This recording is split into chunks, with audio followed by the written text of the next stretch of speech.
بسم اللہ الرحمن الرحیم۔ السلام علیکم ناظرین کرام۔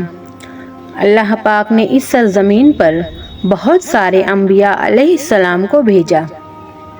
حضرت یحییٰ علیہ السلام بھی انہی میں سے ایک نبی گزرے ہیں۔ ناظرین کرام، حضرت یحییٰ علیہ السلام حضرت عیسیٰ علیہ السلام سے 6 مہینہ بڑے تھے۔ حضرت یحییٰ علیہ السلام عیسیٰ علیہ السلام کے خالہ زاد بھائی تھے۔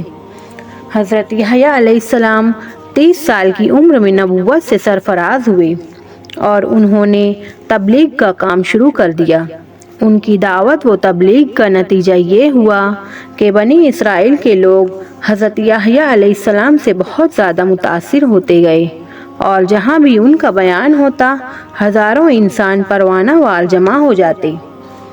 ان کے زمانے میں ایک بادشاہ تھا جو نہایت بدکار اور ظالم قسم کا تھا۔ اس بادشاہ کو حضرت یحییٰ علیہ السلام کی یہ مقبولیت سخت ناپسند تھی۔ اس ظالم بادشاہ کو یہ بھی ڈر تھا کہ کہیں یحییٰ علیہ السلام کی اس مقبولیت کی وجہ سے اس ملک کی بادشاہت بھی یحییٰ علیہ السلام کو نہ مل جائے۔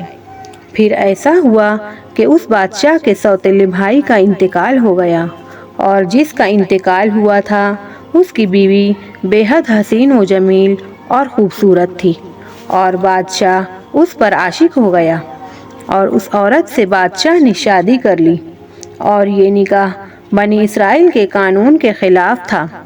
اس لیے حضرت یحییٰ علیہ السلام نے اس بادشاہ کو کئی بار بھرے دربار میں اس کام سے منع فرمایا اور اللہ پاک کے عذاب اور سزا سے ڈرایا۔ اس ظالم بادشاہ کی بیوی نے جب یہ بات سنی تو وہ غم و غصے سے پاگل ہو گئی اور بادشاہ کو اس بات پر آمادہ کیا کہ وہ کسی طرح حضرت یحییٰ علیہ السلام کو قتل کر دے۔ حالانکہ بادشاہ خود بھی یہی چاہتا تھا، مگر یحییٰ علیہ السلام کی بنی اسرائیل میں مقبولیت کی وجہ سے بادشاہ ایسا نہیں کر پا رہا تھا۔ اس بادشاہ کی بیوی موقع کی تلاش میں تھی کہ وہ کسی طرح بادشاہ کے ہاتھوں یحییٰ علیہ السلام کو قتل کروائے۔ آخر ایک دن اس عورت کو موقع مل ہی گیا۔ وہ اس طرح کہ اس ظالم بادشاہ کی سالگرہ تھی۔ اس موقع پر بہت بڑا جشن منانے کا انتظام کیا گیا اور اس جشن کے موقع پر اس ظالم بادشاہ کی بیٹی نے بہت اچھا رقص کیا، جس پر خوش ہو کر اس ظالم بادشاہ نے اپنی بیٹی سے کہا کہ بیٹی مانگو، کیا مانگتی ہو؟ اس ظالم بادشاہ کی بیٹی نے اپنی فاحشہ ماں یعنی بادشاہ کی بیوی سے پوچھا کہ کیا مانگوں؟ اس پر اس کی ماں نے کہا کہ بیٹی تم حضرت یحییٰ علیہ السلام کا سر مانگ لو۔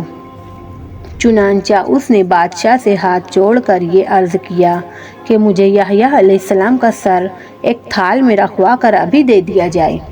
بادشاہ یہ سن کر تھوڑا غمگین ہوا مگر اپنی محبوب بیوی کی بیٹی کی بات کو رد نہ کر سکا اور حضرت یحییٰ علیہ السلام کا سر کٹوا کر منگوایا اور ایک تھال میں رکھوا کر رقاصہ کے سامنے پیش کر دیا۔